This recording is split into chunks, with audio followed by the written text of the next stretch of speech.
오늘 우리에게 주시는 하나님 말씀은 민수기 3장 1절부터 13절까지 말씀입니다.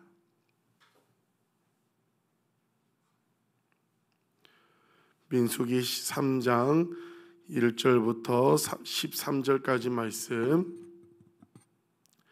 우리 같이 한 목소리로 읽겠습니다. 여호와께서 시내산에서 모세와 말씀하실 때에 아론과 모세가 낳은 자는 이러하니라. 아론의 아들들의 이름은 이러하니 장자는 나답이요 다음은 아비후와 엘르아살과 이다말이니 이는 아론의 아들들의 이름이며 그들은 기름 부음을 받고 거룩하게 구별되어 제사장 직분을 위임받은 제사장들이라. 나답과 아비후는 시내 광야에서 여호와 앞에 다른 불을 들이다가 여호와 앞에서 죽어 자식이 없었으며 엘르아살과 이다말이 그의 아버지 아론 앞에서 제사장의 직분을 행하였더라.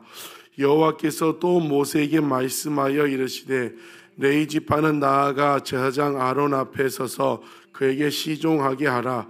그들이 회막 앞에서 아론의 직무와 온 회중의 직무를 위하여 회막에서 심무하되 곧 회막의 모든 기구를 맡아 지키며 이스라엘 자손의 직무를 위하여 성막에 심무할지니 너는 레위인을 아론과 그의 아들들에게 맡기라.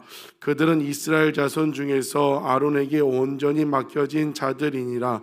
너는 아론과 그의 아들들을 세워 제사장 직무를 행하게 하라. 외인들이 가까이 하면 죽임을 당할 것이니라. 여호와께서 모세에게 말씀하여 이르시되 보라, 내가 이스라엘 자손 중에서 레위인을 택하여 이스라엘 자손 중에 태를 열어 태어난 모든 마지를 대신하게 하였은즉 레위인은 내 것이라.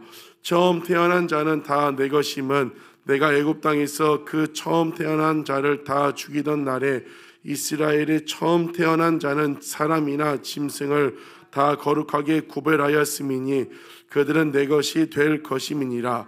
나는 여호와이니라. 아멘. 오늘 본문은 진영 중심에 배치된 이 제사장과 레위 지파에 대한 설명이 이어지고 있습니다. 1장, 2장에 어떤 내용이 있었어요? 이스라엘 백성들을 12지파를 계수하고 또 진을 편성하고 행진하는 그 순서를 정해준 것이 1장, 2장의 내용이었습니다. 이제는 그 성막 또 제일 가운데 그 진영에 사는 제사장과 레위인에 대해서 이야기를 하고 있습니다. 1장 1절 2절은 이 아론 대제사장 아론의 그 아들들, 대제사장이 아론의 아들들이면 누구예요? 이제 제사장이 되는 겁니다. 계속 제사장은 아론의 자손들이 제사장 직무를 행하는데 그 아론의 자녀들의 이름을 이야기하며 그들이 제사장 직분을 위임받은 제사장이라고 이야기를 하고 있습니다. 그런데 2절에 보면 아론의 아들들의 이름은 이러하니 장자는 나답이요 다음은 아비후, 엘르아살, 이다말이라고 이야기하면서 4절에 뭐라고 밝히고 있어요? 나답과 아비후는 시내 광야에서 여호와 앞에 다른 불을 들이다가 여호와 앞에 죽어 자식이 없다고 성경에서 이야기를 하고 있습니다. 나답과 아비후가 다른 불을 들이다가 죽었다.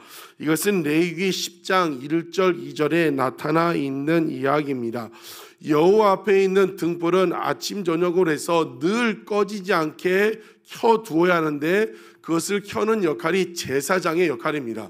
그래서 불이 꺼지지 않도록 늘 그 불을 돌봐야 하는데 이 제사장이 이제 누가 해요? 아론과 그의 아들들이 제사장인데 레위기 10장 1절 2절에 보면 나답과 아비후가 각각 향로를 가져다가 낯선 불, 다른 불을 드렸다고 얘기합니다. 그래서 여호와 앞에서 불이 나와서 나답과 아비후가 불나살 죽게 되는 일이 발생을 하는데 두 가지를 잘못했습니다. 각각 향로를 가져다가 불을 드렸대요. 여러분, 맡은 사람 한 사람이 그 불을 켜는 걸 담당하는데 나답과 아비후가 각각 했다. 왜 각각 했을까요? 아마 이 경쟁을 했던 것 같아요. 한 명이 하면 되는데 나도 하고 너도 하고 서로 경쟁적으로 했던 것 같습니다. 그리고 또 어떤 걸 했어요? 그 불은 제단에서 피운 그 불만 가져다가 불을 피워야 하는데 그 하나님이 말씀하지 않은 다른 불, 그 불을 가져다가 그 불을 밝혔다는 것입니다. 그래서 여호와 앞에서 불이 나와 나답과 아비후가 죽게 되었다는 것입니다. 이것은 무엇을 말씀해 주고 있습니까? 그 하나님 앞에 예배를 이야기하고 있는데, 예배는 내가 하고 싶은 대로 하는 것이 아니라 어떻게 해야 한다는 거예요.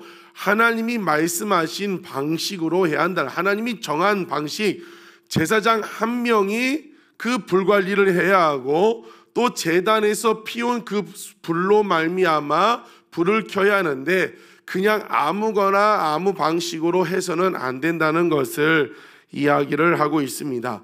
아마 나답과 아비후가 그런 생각을 하지 않았을까요?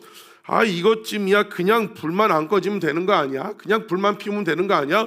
굳이 뭐 제단에서 피운 불로 해야 돼? 아마 그런 인간적인 생각을 했던 것 같습니다. 여러분, 우리가 하나님을 섬길 때, 또 하나님을 예배할 때 어떻게 해야 돼요? 우리의 생각대로 하는 것이 아니라 하나님이 말씀하신 하나님의 방법대로 해야 합니다. 역대상 13장에 보면 다윗이 왕이 된 다음에 그 언약궤를 가지고 오는 장면을 우리는 기억하고 있습니다. 그 언약궤를 가지고 오는데 다윗이 어떻게 했습니까? 새 수레에다가 언약궤를 모셔가지고 나름대로 지극정성으로 언약궤를 모시고 오려고 합니다. 그런데 그 언약궤는 어떻게 운반을 해야 돼요? 그 레위 자손, 특별히 이제 내일 본문에 나와요. 고핫 자손이 어깨에 메고 오게 되어 있는데 어떻게 했어요? 나름 인간의 방법으로 열심히 한다고 수레에 실어서 오다가 그 소들이 뛰므로 움직이니까 우사가 그 언약궤를 만졌어요. 그러면 말미암아 우사가 그곳에 죽게 되는 것이죠. 역시 무엇을 말씀하고 있는 거예요? 하나님이 정한 대로. 여러분, 삶을 살아갈 때도, 예배할 때도 모든 것도 내가 하고 싶은 대로, 인간의 방법이 아니라, 세상의 방법이 아니라 하나님의 방법대로 살아갈 수 있는 여러분 되시기를 주님의 이름으로 축복합니다. 어제도 나눴던 것처럼 늘 고민하고 말씀이 어떻게 얘기하고 있는가, 예수님이라면 어떻게 하셨을까, 늘 이 질문하고 그 하나님께 물어봄으로 말미암아 하나님의 방법대로 살아갈 수 있는 여러분 되시기를 주님의 이름으로 축복합니다. 5절 6절에 레위 지파는 나아가 제사장 앞에서 그에게 시종하라 하라. 아론과 그의 아들 제사장들의 예배를 집례하고, 레위 지파의 역할은 무엇이에요? 그들을 돕는 시종의 역할입니다. 우리 하나님은 질서의 하나님이에요. 그 예배를 드릴 때도 질서 안에 예배를 드려야 한다는 것을 보여줍니다. 7절 8절 레위 지파는 회막 앞에서 여러 가지 회막을 심우한다. 모든 기구를 맡아서 관리한다. 내일 본문에 이제 구체적으로 그것을 나누어 주고 있습니다. 그러면서 12, 13절에 레위 지파의 정체성, 레위 지파는 어떤 사람인가에 대해서 말씀을 하고 있는데, 12절에 뭐라고 말씀합니까? 보라, 내가 이스라엘 자손 중에서 레위인을 택하여 이스라엘 자손 중에 태를 열어 태어난 모든 마지를 대신하게 하였은즉 레위인은 내 것이라고 말씀하고 있습니다. 레위인을 택하여 이스라엘 자손 중에 태를 열어 태어난 모든 첫째를 대신했다. 그러므로 레위 지파는 내 것이라고 하나님이 말씀하고 있습니다. 더 자세히 13절에 이야기합니다. 처음 태어난 자는 다 내 것임은 내가 애굽 땅에서 그 처음 태어난 자를 다 죽이던 날에 이스라엘의 처음 태어난 자는 사람이나 짐승을 다 거룩하게 구별하였음이니 그들은 내 것이 될 것임이라. 나는 여호와니라. 무슨 말씀을 하고 있습니까? 출애굽 당시 10개의 재앙이 있었어요. 마지막 10번째 재앙이 무엇이었습니까? 장자의 죽음. 그 애굽의 모든 사람들의 첫 아들과 짐승 모든 것의 첫째가 다 죽는 재앙이 마지막 10번째 재앙이었습니다. 그런데 이스라엘 백성들은 유월절 어린 양을 잡고 그 좌우 임방과 무설주의 피를 바름으로 말미암아 그 맏아들이 죽는 재앙에서 넘어갔어요. 넘어갔다 유월절을 지키는 거죠. 그때 죽었어야 하는 맏아들들, 그때 이스라엘 백성들의 아들들도 죽었어야 하는데 살려주셨다. 그래서 그 살려주신 첫 아들을 대신해서 레위 지파가 내 것이라고 하나님이 말씀을 하고 있는 것입니다. 뭐라고요? 그때 죽었어야 하는 첫째 아들을 대신해서 레위 지파는 영원히 나의 것이라고 하나님이 말씀하고 있는 것입니다. 죽었어야 하는 첫째를 대신했다. 여러분 뭐가 생각나십니까? 죽었어야 하는데 살아난 첫째를 대신했다. 우리는 십자가가 생각나는 거죠. 우리는 죄로 말미암아 십자가에서 우리가 죽었어야 합니다. 그런데 예수님께서 십자가의 대신 죽음으로 말미암아 우리를 살려주셨습니다. 그리고 살아난 우리를 향하여 지금 살아난 레위 지파 대신한 레위 지파를 향하여 하나님이 내 것이라고 말씀하고 있는데 십자가에서 말미암아 죽었어야 하는데 살아난 우리를 향하여 동일하게 하나님은 뭐라고 말씀하세요? 내 것이라고 말씀하고 있습니다. 여러분 이것이 베드로전서 2장 9절에 잘 나타나 있습니다. 기록하고 우리가 기억할 말씀인데 뭐라고 말씀합니까? 그러나 너희는 택하신 족속이요 왕같은 제사장들이다. 거룩한 나라요 그의 소유된 백성이라고 말씀하고 있습니다. 죽었어야 했는데 살려주신 것도 감사하는데 우리를 향하여 뭐라는 거예요? 왕같은 제사장이고 너는 내 것이라고 하나님이 말씀해 주고 있다는 것입니다. 여러분 우리가 세상을 살아가다 보면 세상 말로 치일 때가 있습니다. 직장에서 치이고 사업하다 보면 돈 때문에 치이고 때로는 가정에서도 가장 가까운 가족에게 또 교회 공동체 안에서 이런저런 이유로 치일 때가 있습니다. 그럴 때마다 우리가 기억하는 게 뭐예요? 왜 내 인생은 이런가? 나는 그저 그런 사람이라고 스스로 낮아질 때도 있고 비참해질 때도 있어요. 그런데 우리를 향하여 하나님은 뭐라고 말씀하고 있다는 거예요? 너희는 택한 족속이요 왕같은 제사장 내 것이라고 하나님이 말씀하고 있습니다. 그러므로 말미암아 우리는 어떤 사람이라는 거예요? 존귀한 사람이라고 우리 하나님이 저와 여러분을 향하여 말씀해 주고 있습니다.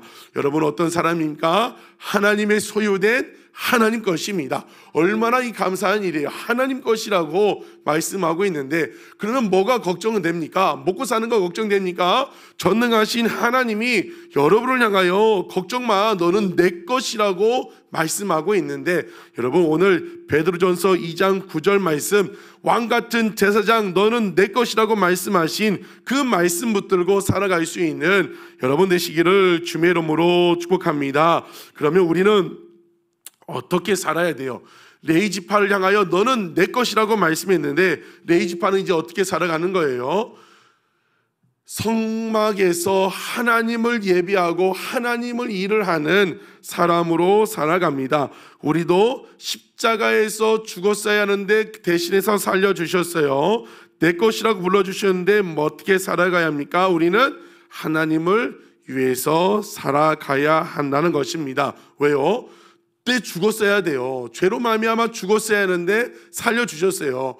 베드로전서 2장 9절에도 보면 마지막에 왕같은 족속이고 택하신 족속이고 내 것이라고 말씀하시면서 뒤에 뭐라고 하냐면 하나님의 그 덕, 하나님의 그 복음을 전하고 살아가라고 말씀하고 있습니다. 여러분 늘 기억하기를 원합니다. 우리는 죽었어야 하는데 하나님이 살려주셨어요. 그래서 우리 인생은 어떤 인생이에요? 보너스 인생이라는 것입니다. 그렇기 때문에 나를 위해 살아가기보다 정말 그 나를 살려주신 그 하나님을 위하여 감사하며 살아갈 수 있는 여러분 되시기를 주의 이름으로 축복합니다. 레위 지파의 정체성 하나님의 것이고 나중에 여호수아에 보면 이제 정복하고 분배할 때도 레위 지파에게는 땅을 나눠주지 않아요. 왜 나눠주지 않습니까? 레위 지파에게 땅은 재산은 무엇이에요? 하나님이 기업이라는 거예요. 하나님이 재산이고 전부라는 것입니다. 여러분 우리를 향하여 하나님은 내 것이라고 말씀하고 있습니다. 우리의 재산은 무엇이에요? 하나님이 우리의 기업이 되십니다. 여러분 이 정체성으로 오늘도 감사하며 기뻐하며 주님을 위하여 살아갈 수 있는 여러분 되시기를 주의 이름으로 축복합니다. 특별히 치일 때가 있다고 했어요. 가장 가까운 사람에게, 가족에게조차도 때로는 치일 때가 있는데, 그때 나는 왕 같은 제사장이요 거룩한 나라고 무엇보다도 하나님의 소유된 귀한 사람이다, 이 말씀 붙들고 정말 하나님의 자녀답게 멋지게 살아갈 수 있는 여러분 되시기를 주님의 이름으로 축복합니다. 기도하시겠습니다.